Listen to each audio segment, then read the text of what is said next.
Mi nombre es Carlos, y durante 3 años trabajé como vigilante nocturno en un depósito de medicamentos en las afueras de Madrid. Era un trabajo sencillo, caminar por los pasillos cada hora, revisar las cámaras y asegurarme de que todo estuviera en orden. La paga era buena y la tranquilidad me permitía estudiar durante las madrugadas. Pero hay algo que nunca le conté a mi supervisor, algo que me hizo renunciar sin dar explicaciones. Durante mi última semana allí, descubrí que no estaba solo en ese lugar. Había algo más, algo que se movía entre las sombras cuando las luces se apagaban. Al principio pensé que era mi imaginación, el cansancio jugándome una mala pasada, pero cuando encontré esas marcas en el suelo, cuando escuché esos susurros que parecían venir de las paredes mismas, supe que tenía que irme. Lo que voy a contarte cambió mi perspectiva sobre lo que realmente existe en este mundo. Hay lugares donde la realidad se vuelve más delgada, donde cosas que no deberían existir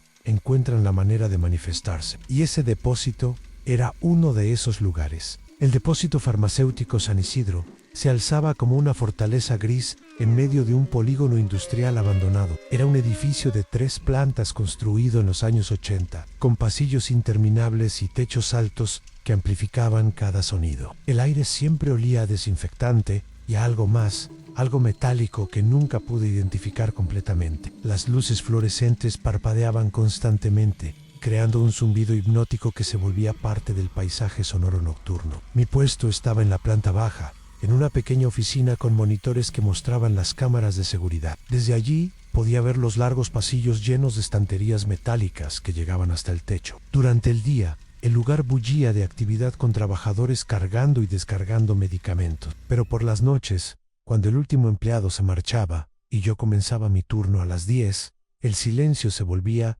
casi tangible. La calefacción se apagaba automáticamente a las 11 y la temperatura descendía gradualmente hasta que podías ver tu propio aliento. Era entonces cuando el edificio comenzaba a hablar, como yo lo llamaba, crujidos, susurros del viento entre las estructuras metálicas, y ocasionalmente, algo más. Llevaba trabajando allí apenas 2 semanas, cuando desarrollé una rutina. Cada hora en punto hacía mi ronda en planta baja, escaleras hasta el primer piso, recorrido completo, segundo piso, y vuelta a la oficina. El recorrido me tomaba exactamente 25 minutos si caminaba a paso normal. Conocía cada rincón, cada estantería, cada punto donde las cámaras tenían ángulos muertos. La empresa guardaba principalmente medicamentos de alto costo en insulina, tratamientos oncológicos, medicamentos psiquiátricos, todo perfectamente catalogado y almacenado a temperaturas específicas. Los pasillos estaban numerados del 1 al 40, 10 por planta, y cada uno tenía aproximadamente 50 metros de largo. Durante mis primeras semanas,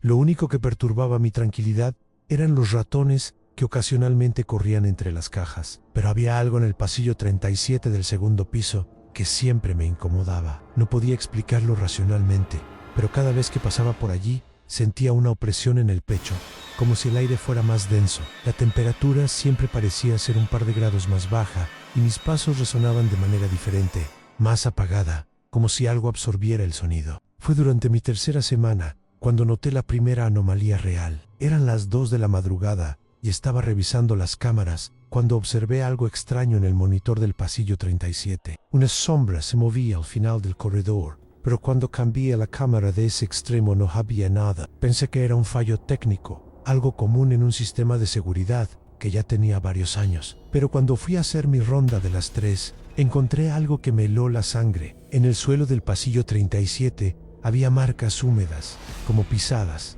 pero no eran de zapatos. Eran más largas, más estrechas, y parecían tener garras en los extremos. El suelo estaba completamente seco en el resto del edificio, y no había llovido en días. Me arrodillé para examinarlas más de cerca y noté que estaban tibias al tacto. Seguí el rastro hasta que desaparecía abruptamente a mitad del pasillo, como si lo que fuera que las había dejado hubiera simplemente desaparecido. Esa noche no pude concentrarme en mis estudios. Cada ruido me sobresaltaba, cada sombra parecía moverse. Cuando llegó mi relevo a las 6 de la mañana, las marcas habían desaparecido completamente. Los siguientes días transcurrieron con normalidad, pero yo estaba alerta. Había comenzado a llevar una pequeña cámara digital para documentar cualquier cosa extraña que pudiera encontrar. La 4ª noche después del incidente de las pisadas, ocurrió algo que me confirmó que que no había sido mi imaginación. Eran las 12:30 cuando escuché el primer susurro. Al principio pensé que era el viento filtrándose por alguna ventana mal cerrada, pero gradualmente me di cuenta de que había un patrón, como si fuera una voz intentando formar palabras. El sonido parecía venir de las paredes mismas, moviéndose a lo largo de los pasillos como una corriente invisible. Me levanté de mi escritorio y seguí el sonido, que me llevó inevitablemente hacia el segundo piso. Los susurros se intensificaron a medida que me acercaba al pasillo 37. Esta vez llevaba mi linterna además de las luces del techo, y pude ver algo que me hizo dudar de mi cordura. Las cajas de medicamentos estaban ligeramente desplazadas, como si alguien hubiera estado buscando algo específico. Pero lo más perturbador era que algunas cajas estaban abiertas desde adentro, con las tapas empujadas hacia afuera, como si algo hubiera salido de ella. Documenté todo con mi cámara, pero cuando revisé las fotos al día siguiente, la mayoría estaban borrosas o mostraban extrañas distorsiones de luz. Solo una imagen salió clara, mostraba el pasillo 37, pero en el fondo apenas visible. Había una figura alta y delgada, que definitivamente no había estado allí cuando tomé la foto. La figura parecía estar observándome desde las sombras, y aunque no podía distinguir características faciales, había algo profundamente perturbador en su postura. Esa noche, decidí revisar los archivos de empleados anteriores. En el ordenador de la oficina, encontré reportes de los últimos 5 vigilantes nocturnos. Todos habían renunciado abruptamente después de trabajar entre 3 y 6 meses. Uno de ellos, Miguel Herrera, había dejado una nota en su expediente en fenómenos inexplicables en el segundo piso. Recomiendo investigación, pero no había seguimiento de esa recomendación. Intenté contactar con Miguel a través de la información de contacto en su expediente, pero el número ya no existía. Su dirección me llevó a un edificio que había sido demolido 2 años atrás. Era como si Miguel Herrera hubiera desaparecido completamente después de dejar el trabajo. La 5ª semana marcó un punto de no retorno. Ya no podía negar que algo sobrenatural estaba ocurriendo en ese lugar. Los susurros se habían vuelto más frecuentes y ahora podía distinguir palabras sueltas, en español en busca, encuentra, ayuda, pero lo más aterrador era que parecían responder a mi presencia. Cuando me acercaba al pasillo 37, los susurros se intensificaban. Cuando me alejaba, se desvanecían gradualmente. Una noche decidí enfrentar directamente lo que fuera que estaba sucediendo. Armado con mi cámara, una grabadora de audio y una linterna extra, me dirigí al segundo piso a las 2 de la madrugada. Los susurros comenzaron antes de que llegara a las escaleras. Esta vez eran más claros, más urgente. Carlos. Escuché mi nombre pronunciado con una voz que parecía venir de muy lejos. Carlos, ayúdanos. Mi corazón se aceleró, pero continué subiendo. El pasillo 37 estaba más frío que nunca, tanto que podía ver mi aliento formando pequeñas nubes. Las luces fluorescentes parpadeaban erráticamente, creando un efecto estroboscópico que hacía que las sombras danzaran de manera inquietante. Fue entonces cuando la vi claramente por primera vez. Al final del pasillo, entre las estanterías más altas, había una figura femenina, era translúcida, como si estuviera hecha de niebla, pero podía distinguir claramente sus características. Llevaba lo que parecía ser una bata de hospital, y su cabello largo y oscuro flotaba como si estuviera bajo el agua. Sus ojos, cuando me miró directamente, brillaban con una luz azulada que no parecía natural. No sentí miedo inmediatamente, sino una profunda tristeza que parecía emanar de ella. Ayúdanos, susurró, y esta vez pude ver que sus labios se movían al compás de las palabras. Estamos atrapados. Levanté mi cámara para fotografiarla, pero en el momento en que el flash se disparó, desapareció. Sin embargo, los susurros continuaron, ahora viniendo de múltiples direcciones. Había más de una presencia allí. Mientras permanecía inmóvil, tratando de procesar lo que había visto, comenzaron a aparecer más figuras entre las estanterías. Hombres, mujeres, incluso lo que parecían ser niños, todos con la misma apariencia translúcida y la misma expresión de desesperación. Todos llevaban ropa de hospital o batas médicas. Todos me miraban con súplica en sus ojos. ¿Qué queréis de mí?, pregunté en voz alta, sorprendiéndome de mi propia valentía. Las figuras se acercaron lentamente y pude sentir que la temperatura descendía aún más. Mi aliento ahora formaba nubes densas y comencé a temblar incontrolablemente. La mujer que había visto primero se materializó frente a mí, tan cerca que podía ver los detalles de su rostro. Tenía heridas en los brazos, marcas que parecían de inyecciones, y sus ojos estaban hundidos como si hubiera sufrido durante mucho tiempo. Los medicamentos susurró. Nos usaron para probar los medicamentos. Entonces comprendí la horrible verdad. Este lugar no había sido siempre un depósito. Las figuras que me rodeaban eran víctimas de experimentos médicos ilegales, personas que habían sido utilizadas como conejillos de indias para probar medicamentos no autorizados. ¿Cuándo?, pregunté. Los años 80, respondió otra voz, esta vez masculina. Nos trajeron aquí prometiéndonos tratamiento gratuito. Nunca salí. Mi grabadora captaba todo, pero cuando la revisé más tarde, solo había estática. Sin embargo, yo recordaba cada palabra, cada detalle de sus rostros torturados. Las apariciones me rodearon completamente, pero no sentía amenaza, sino una desesperación abrumadora que parecía traspasar mi alma. Pude ver más detalles ahora: brazos marcados por múltiples inyecciones, rostros demacrados por el sufrimiento, cuerpos que mostraban signos de haber sido sometidos a procedimientos médicos brutales. Necesitamos que alguien sepa la verdad, me dijo la primera mujer. Nuestros cuerpos están enterrados en el sótano. Nunca nos dieron sepultura digna. Sentí náuseas al comprender la magnitud de lo que me estaban revelando. ¿Cuántos sois? 37, respondió un hombre mayo que llevaba una bata de paciente manchada de sangre. Por eso el pasillo 37 es donde más sufrimos. Las luces fluorescentes comenzaron a parpadear más violentamente y pude escuchar un zumbido eléctrico que se intensificaba. Las figuras comenzaron a desvanecerse gradualmente, pero sus voces se hicieron más urgentes. «Encuentra las pruebas», me suplicaron al unísono. «En el sótano, detrás de la pared falsa. Dile al mundo lo que nos hicieron». Cuando las últimas figuras desaparecieron, me quedé solo en el pasillo, temblando no solo por el frío, sino por la responsabilidad que acababa de caer sobre mis hombros. No podía ignorar lo que había visto y escuchado. Al día siguiente, investigué la historia del edificio y descubrí que efectivamente había sido una clínica privada en los años 80, cerrada abruptamente por irregularidades administrativas. Pero no había registros públicos de qué tipo de irregularidades. Esa noche, armado con herramientas que había traído de casa, me dirigí al sótano del edificio. Era un área a la que nunca había tenido acceso, pero encontré la manera de forzar la cerradura. El sótano era un laberinto de habitaciones pequeñas y pasillos estrechos. El aire estaba viciado y olía a humedad y algo más, algo orgánico y desagradable. Siguiendo las indicaciones de las apariciones, busqué una pared falsa. La encontré en la habitación más alejada, en una pared de yeso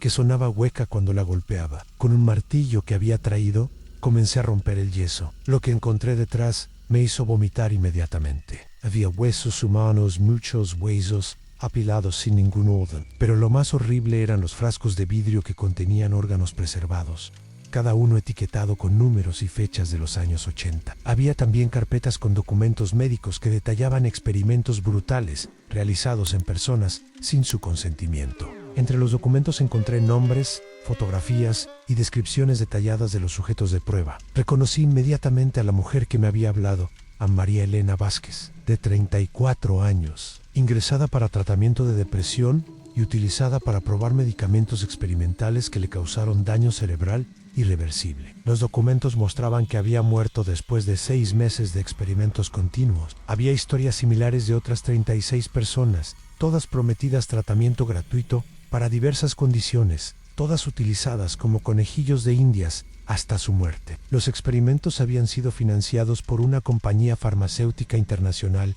que buscaba acelerar las pruebas de nuevos medicamentos sin pasar por los protocolos éticos normales. Mientras leía los documentos, sentí una presencia detrás de mí. Me volví y vi a todas las apariciones de nuevo, pero esta vez parecían más sólidas, más reales. «Gracias», susurró María Elena.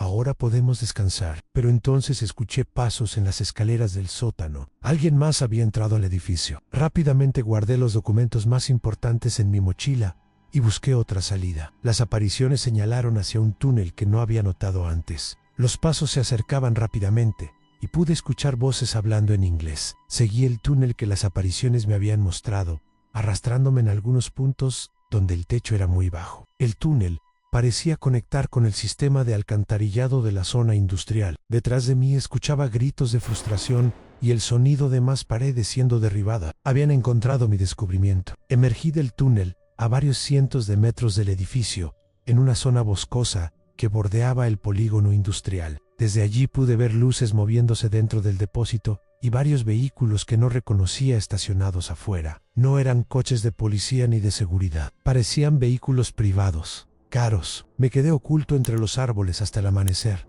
cuando los vehículos finalmente se marcharon. Cuando regresé al edificio para mi turno normal, encontré que el sótano había sido sellado con hormigón fresco. Mi supervisor me informó que había habido trabajos de mantenimiento de emergencia durante la noche. Cuando pregunté sobre los detalles, me dijo que no era asunto mío y que debía concentrarme en mis propias responsabilidades. Esa noche, las apariciones no regresaron. El pasillo 37 estaba silencioso por primera vez en semanas. Renuncié al trabajo al día siguiente, alegando problemas familiares. No podía quedarme allí sabiendo lo que sabía, especialmente después de ver cómo habían sellado rápidamente las pruebas, pero tenía los documentos que había logrado sacar, y estaba decidido a hacer algo con ellos. Contacté con varios periodistas, pero ninguno quiso tocar la historia. Algunos me dijeron directamente que era demasiado peligroso, otros simplemente dejaron de responder mis llamadas. Finalmente, un periodista de investigación independiente accedió a revisar los documentos. 2 días después me llamó para decirme que había decidido no publicar la historia porque había recibido presiones para no hacerlo. Intenté contactar con organizaciones de derechos humanos, con abogados especializados en casos médicos, incluso con la policía. Todos me dieron largas o me dijeron que necesitaba más pruebas. Era como si hubiera una conspiración silenciosa para enterrar la verdad. Los documentos que había salvado desaparecieron de mi apartamento una noche, mientras estaba trabajando en mi nuevo empleo. No había signos de allanamiento, simplemente ya no estaban. Esa misma noche recibí una llamada anónima, advirtiéndome que dejara el asunto en paz si valoraba mi seguridad. Han pasado 5 años desde aquella noche en el depósito. Me mudé a otra ciudad, cambié de trabajo, intenté seguir con mi vida normal, pero hay cosas que no puedes olvidar, voces que siguen resonando en tu mente. Cada vez que paso por un hospital o una farmacia, recuerdo los rostros de esas 37 personas que murieron sin que nadie supiera su historia. He intentado investigar qué pasó con el edificio, pero ahora es propiedad de una empresa de inversiones que lo ha convertido en oficinas. El sótano sigue sellado y según los planos oficiales nunca existió. A veces me pregunto si hice lo suficiente, si debería haber luchado más por hacer pública la verdad. Pero también sé que hay fuerzas más poderosas que un simple vigilante nocturno, fuerzas que pueden hacer desaparecer pruebas y silenciar voces. Lo que más me perturba es que esto probablemente no fue un caso aislado. Si pudo pasar en un lugar, puede estar pasando en otros. Hay experimentos médicos ilegales que continúan en la sombra, protegidos por dinero y poder. Las apariciones nunca regresaron después de esa noche, y espero que eso signifique que encontraron paz. Pero yo sigo cargando con su historia, con la responsabilidad de ser el único testigo vivo de lo que realmente pasó en el depósito farmacéutico San Isidro. Y por eso te la cuento a ti ahora, porque alguien más debe saber la verdad. Mi nombre es Diego Herrera, y durante 4 años trabajé como operador nocturno en la Central Telefónica de Emergencias de Sevilla. Era un trabajo que requería nervios de acero, al recibir llamadas de personas en las peores situaciones de sus vidas, coordinar ambulancias, bomberos y policía, ser la voz calmada en medio del caos. Pero hay llamadas que recibí durante mis últimos meses allí que no aparecen en ningún registro oficial, llamadas que técnicamente no deberían haber sido posibles. Eran voces de personas que pedían ayuda desde lugares que ya no existían, números que habían sido desconectados años atrás, emergencias que habían ocurrido décadas antes de que yo naciera. Al principio pensé que era algún tipo de interferencia en las líneas, un fallo técnico que permitía que grabaciones antiguas se filtraran en el sistema actual. Pero cuando comencé a investigar esas llamadas, cuando descubrí los patrones que conectaban esas voces del pasado con tragedias reales, me di cuenta de que estaba experimentando algo que desafiaba toda lógica. Lo que voy a contarte cambiará tu perspectiva sobre el tiempo,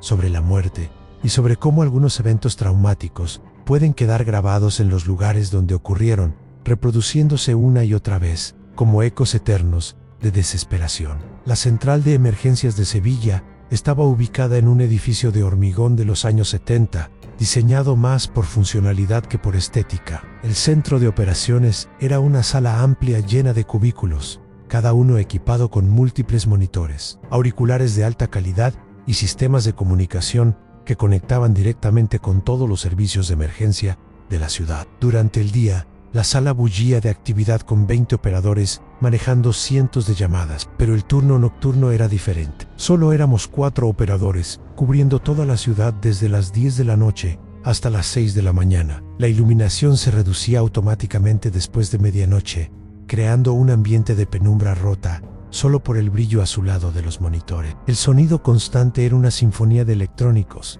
el zumbido de los servidores, el ocasional pitido de llamadas entrantes y el murmullo de conversaciones en voz baja entre operadores. Mi estación estaba en la esquina noroeste de la sala, desde donde podía ver tanto las pantallas principales que mostraban el estado de toda la ciudad como la ventana que daba al patio interior del edificio. El aire siempre olía a café recalentado y al ozono que producían los equipos electrónicos funcionando constantemente. Durante las primeras horas de la madrugada, cuando las llamadas se reducían, el silencio se volvía casi opresivo, roto solo por emergencias genuinas o, como descubriría más tarde, por algo mucho más inquietante. Cada operador tenía acceso a bases de datos completas de direcciones, historial de llamadas previas, información sobre servicios de emergencia disponibles y un sistema de grabación que documentaba cada conversación. Las llamadas se distribuían automáticamente según disponibilidad, pero también teníamos líneas directas para diferentes tipos de emergencia. Mi especialidad eran las emergencias médicas, lo que significaba que recibía muchas llamadas de personas en situaciones desesperadas, ataques cardíacos, accidentes domésticos, sobredosis, partos complicados. Había desarrollado la habilidad de mantener la calma bajo presión y guiar a las personas a través de procedimientos de primeros auxilios mientras coordinaba la llegada de ambulancia. Mis compañeros de turno eran veteranos. Ann Carmen llevaba 12 años en el puesto, Miguel 8 y Sandra 6. Todos habían desarrollado mecanismos para lidiar con el estrés constante de escuchar sufrimiento humano, pero también compartían historias extrañas sobre llamadas inusuales que habían recibido a lo largo de los años. Este trabajo te cambia, me había dicho Carmen durante mi primera semana. Escuchas tantas voces desesperadas que a veces sigues escuchándolas, incluso cuando no hay llamadas. Pensé que se refería metafóricamente al trauma psicológico del trabajo, pero más tarde comprendería que hablaba, literalmente. Mi primera experiencia con una llamada anómala ocurrió durante mi 6º mes de trabajo. Era una noche de noviembre, particularmente tranquila, cuando recibí una llamada a las 3:17 de la madrugada. La voz era de una mujer mayor, claramente en pánico. «Por favor, ayúdenme», gritaba. «Hay humo por todas partes. No puedo salir de mi apartamento. Estoy en la calle Sierpes número 45, tercer piso». Inmediatamente desplegué los protocolos de incendio, contacté a los bomberos y mantuve a la mujer en línea mientras les daba instrucciones de seguridad. Pero cuando los bomberos llegaron al edificio 15 minutos después, me informaron que no había ningún incendio. Más extraño aún, el edificio en esa dirección había sido demolido 3 años atrás para construir un centro comercial. Cuando revisé el número desde el cual había llegado la llamada, descubrí que correspondía a una línea que había sido desconectada en 2018. Pensé que había sido un error del sistema, tal vez una llamada desviada incorrectamente, pero la grabación estaba allí, clara como el cristal. Esa noche no pude dormir, reproduciendo una y otra vez la desesperación en la voz de esa mujer. Al día siguiente investigué en los archivos de prensa, encontré algo que me heló la sangre. En 2019 había habido un incendio en un edificio de apartamentos en la calle Sierpes 45. Una mujer de 72 años había muerto atrapada en el tercer piso. Después del incidente de la calle Sierpes, comencé a prestar más atención a las llamadas que parecían fuera de lugar. Durante las siguientes semanas, recibí 3 llamadas más que seguían patrones similares, en números desconectados, direcciones que ya no existían, emergencias que parecían estar ocurriendo en tiempo real, pero que técnicamente eran imposibles. Una fue de un hombre que reportaba un accidente de coche en una intersección que había sido remodelada años atrás. Otra, de una madre desesperada, cuyo hijo se había ahogado en una piscina que había sido rellenada y convertida en jardín. Cada vez que investigaba estas llamadas encontraba que correspondían a tragedias reales que habían ocurrido en esos lugares, pero en el pasado. Era como si los momentos más desesperados de estas personas hubieran quedado grabados en el tiempo, reproduciéndose a través de las líneas telefónicas como ecos de tragedias pasadas. Comencé a documentar cada llamada anómala a Nora, número de origen, contenido de la conversación, y luego investigaba su conexión con eventos históricos. Mis compañeros notaron mi comportamiento obsesivo. Diego, estás tomándote este trabajo demasiado en serio, me dijo Miguel. Algunas llamadas son bromas, otras son errores del sistema. No puedes salvar a todo el mundo. Pero yo sabía que estas no eran bromas ni errores, eran algo mucho más profundo y perturbador. Carmen fue la primera en confirmar mi sospecha. Una noche, después de que recibí una llamada particularmente angustiante de una niña que pedía ayuda desde una escuela que había sido cerrada en 2015, Carmen se acercó a mi estación. «Tú también las estás recibiendo, ¿verdad?», me preguntó en voz baja. «Las llamadas del pasado, ¿cuándo?», asentí. Ella suspiró con alivio. Pensé que me estaba volviendo loca. Llevo años recibiéndolas, pero nunca se lo dije a nadie, porque sonaba demasiado loco. Carmen me explicó que había comenzado a recibir estas llamadas anómalas después de 3 años trabajando en el turno nocturno. Al principio pensé que era estrés, que mi mente estaba jugándome trucos, pero cuando comencé a investigar, encontré que todas correspondían a emergencias reales que habían ocurrido años atrás. Me mostró un cuaderno donde había estado documentando estas llamadas durante casi una década. Había cientos de entradas, cada una meticulosamente investigada y verificada. «Creo que este lugar actúa como una especie de receptor», me dijo. «Todas estas voces desesperadas, todos estos momentos de terror puro, de alguna manera quedan grabados en las ondas electromagnéticas de la ciudad. Y nosotros, trabajando aquí durante las horas más silenciosas, somos los únicos que podemos escucharlas». La teoría de Carmen era inquietante, pero tenía sentido. Sevilla era una ciudad con siglos de historia, siglos de tragedias, y tal vez algunas de esas tragedias habían dejado ecos que solo podían ser detectados por equipos sensibles durante las horas más tranquilas. Mi comprensión de lo que estaba ocurriendo cambió dramáticamente durante mi 10º mes de trabajo. Esa noche recibí una llamada que no solo era del pasado, sino que parecía estar ocurriendo en múltiples tiempos simultáneamente. La voz era de un hombre joven, claramente aterrorizado. «Están en la casa», susurraba. «Han matado a toda mi familia. Estoy escondido en el sótano, pero creo que me han encontrado». Le pedí su dirección y me dio una ubicación en el barrio de Triana. Pero cuando intenté enviar ayuda, descubrí algo imposible. En la llamada estaba llegando desde múltiples números simultáneamente, todos correspondientes a la misma casa, pero en diferentes décadas. Era como si el mismo evento traumático estuviera ocurriendo en 1987, 1994, 2003 y 2019 al mismo tiempo. Investigué la dirección y encontré una historia horrible. Esa casa había sido el sitio de 4 asesinatos múltiples diferentes a lo largo de las décadas, todos siguiendo el mismo patrón. Familias enteras asesinadas por intrusos, siempre con un superviviente que se escondía en el sótano antes de ser finalmente encontrado y asesinado. Pero lo más perturbador era que las llamadas continuaron llegando durante toda la noche, cada una ligeramente diferente, pero siguiendo la misma progresión aterradora. Podía escuchar cómo el miedo del hombre se intensificaba, cómo los sonidos de los asesinos se acercaban, y finalmente, el grito final antes de que la línea se cortara. Y luego, 20 minutos después, la llamada comenzaba de nuevo. Esa noche no fui el único en recibir llamadas anómalas. Carmen, Miguel y Sandra también comenzaron a recibir llamadas del pasado, pero estas eran diferentes a las anteriores. Eran más intensas, más vívidas y parecían estar conectadas entre sí. Carmen recibió llamadas de víctimas de un incendio en una fábrica textil de 1952. Miguel, las voces desesperadas de pasajeros de un autobús que se había estrellado en 1978. Sandra recibió llamadas de niños que habían muerto en un orfanato durante una epidemia en 1963. Todas las llamadas tenían algo en común.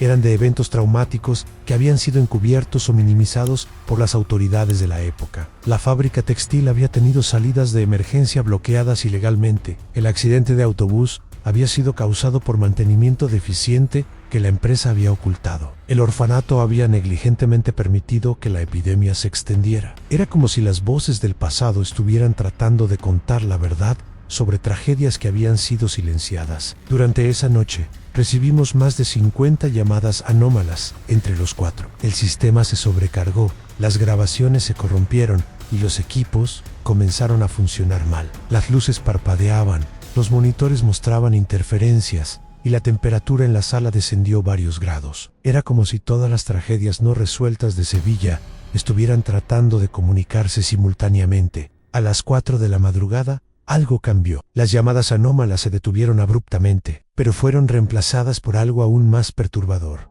Una sola llamada que llegó a los 4 puestos simultáneamente. Era una voz que no parecía completamente humana, distorsionada como si viniera de muy lejos o de muy profundo. «Sabemos que pueden escucharnos», decía la voz. «Sabemos que están ahí.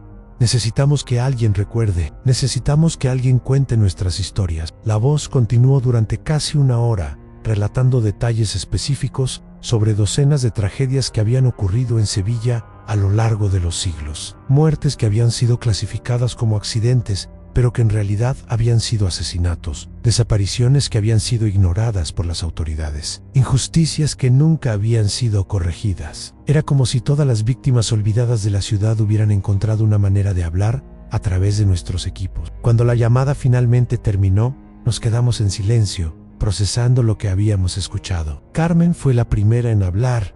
Creo que somos más que operadores de emergencia, dijo. Somos testigos de cosas que el mundo ha olvidado. En esa noche cambió todo para nosotros. Ya no éramos solo empleados haciendo un trabajo. Éramos los únicos que podían escuchar las voces de los que habían sido silenciados. Los días siguientes fueron una mezcla de fascinación y terror. Las llamadas anómalas continuaron, pero ahora parecían más organizadas, más intencionales. Cada noche recibíamos información sobre tragedias específicas, con detalles que no aparecían en ningún registro oficial. Comenzamos a investigar sistemáticamente cada llamada, verificando los hechos en archivos históricos, periódicos antiguos y registros municipales. Lo que descubrimos fue una historia oculta de Sevilla en décadas de corrupción, encubrimientos y tragedias que habían sido deliberadamente olvidadas. Una noche, la voz colectiva nos dio instrucciones específicas. En el archivo municipal, sección histórica, caja 1847, ve y encontrarán los documentos que prueban lo que les hemos contado. Al día siguiente, Carmen y yo fuimos al archivo municipal. La caja que nos habían indicado estaba en una sección restringida, pero Carmen conocía a alguien que nos dio acceso. Dentro encontramos documentos que confirmaban todo lo que las voces nos habían dicho. Reportes policiales, alterados, certificados de defunción falsificados, correspondencia entre funcionarios, discutiendo cómo encubrir varios incidentes. Era evidencia de una conspiración de décadas para ocultar la verdad sobre múltiples tragedias. Pero también encontramos algo más, un informe de 1923 sobre fenómenos telefónicos anómalos en la primera central telefónica de Sevilla. Aparentemente, este problema había existido durante casi un siglo. La revelación más impactante llegó cuando encontramos el informe original sobre los fenómenos telefónicos anómalos. Había sido escrito por el primer supervisor de la Central Telefónica de Sevilla, un hombre llamado Eduardo Mendoza. En el informe, Mendoza describía exactamente las mismas experiencias que nosotros estábamos teniendo en llamadas de números desconectados. Voces de personas muertas, emergencias del pasado, reproduciéndose a través de las líneas. Pero Mendoza había ido más lejos en su investigación. Había descubierto que la central telefónica original había sido construida sobre un antiguo cementerio que había sido trasladado de manera irregular en el siglo XIX. Muchos cuerpos nunca habían sido reubicados apropiadamente.